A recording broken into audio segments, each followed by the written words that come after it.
Dear sisters and brothers in Christ, Lent is a time to get into the mystery of Christ by meditating over it. The readings of this Sunday tell us of this in a very powerful manner. The Gospel passage, that is Matthew chapter 17, verses 1 to 9, narrates the story of the transfiguration of Jesus before three of his disciples. The two readings before the Gospel are a preparation for the Gospel.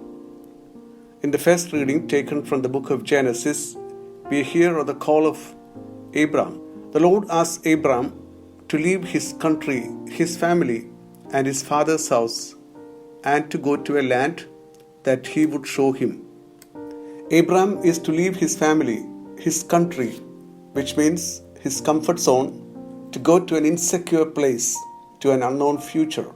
Almost the same thing had happened in the case of the disciples when Jesus, after the confession of faith of Peter that he is the Messiah, told them that he would require to suffer much to assume the role of the Messiah. Then the disciples would require a great degree of assurance before they could go along with him. And that's being done in the Gospel pericope today. In the second reading, St. Paul, writing to Timothy in his second letter, chapter 1, verses 8 to 10, reflects about the mystery of Christ in relation to our call, the Christian call. He tells, "With me, bear the hardships for the sake of the good news, relying on the power of God who saved us and called us to be holy." Therefore, St. Paul is telling us of our call of bearing our hardships in union with the passion of Christ, of which we are reflecting during the period of Lent. Now we need to get into the details of the transfiguration scene as presented in the Gospel. Jesus goes up to a high mountain with three of his disciples. High mountain, in the perspective of the Old Testament, is a place of nearness to God. Jesus takes only three of his disciples with him. He takes them aside. It's important that he takes them out of the sound and fury of daily life.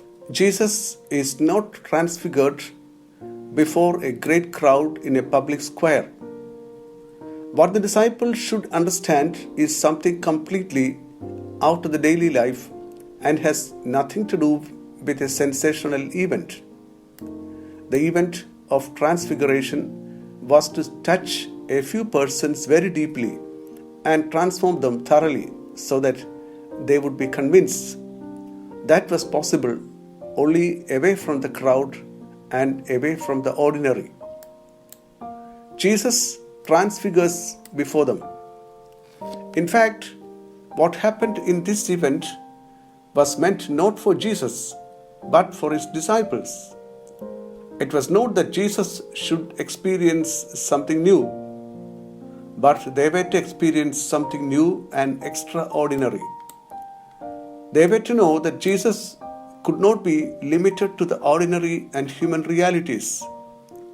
He was not merely a great personality.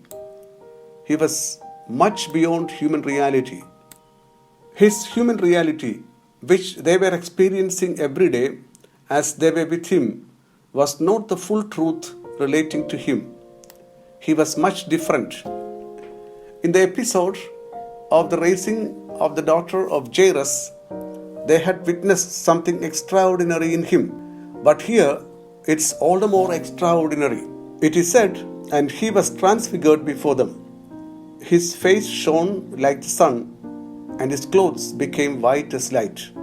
This is Matthew chapter 17, verse 2.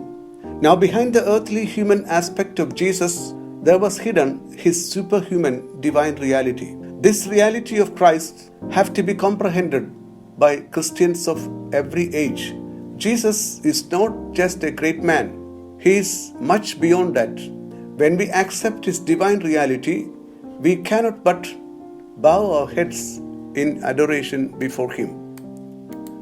Now in the transfiguration, if Jesus goes beyond the aspect of space, he also transcends that of time. We know that time and space are the two basic categories in which we humans think or rationalize. We cannot in fact, think without time and space. It is to show that Jesus goes beyond time, that two men of old or of the past came to meet him. They in fact represent the solicitude that God had for his people Israel. Moses had the duty of communicating to the people the original revelation of God and of his will. Later, the prophet Elijah was sent to bring back to God the people who had turned unfaithful. It's important to note that neither the patriarchs nor the kings appeared to Jesus in the scene. Moses and Elijah were two personalities who had the duty of maintaining the relationship of the people with their God. Now Jesus has the same responsibility of finalizing the relationship of the people to God. He was bringing to completion and fulfillment all that Moses and Elijah had initiated and continued. The three disciples who witnessed this scene were to understand in this way who Jesus was. They were to have a glimpse of the reality of his personality, the divine personality. Now there comes an interpretation to what has happened through a divine voice coming from heaven through the clouds. This is my beloved Son, with whom I am well pleased. Listen to him. There are three aspects to be noted in this statement of the Father. First, he is my beloved Son.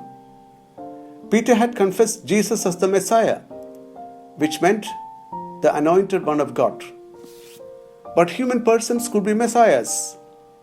In the Old Testament, the kings and prophets were anointed ones. They were humans.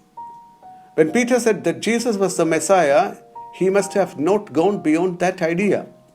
That is, Jesus was a human person, anointed by God for a specific mission. But here the voice from heaven says that Jesus, as the Son of the Father, has the likeness of the Father. He is one with the Father. Jesus is not a mere human person. The disciples are to know that and thus be transformed in their vision and mind.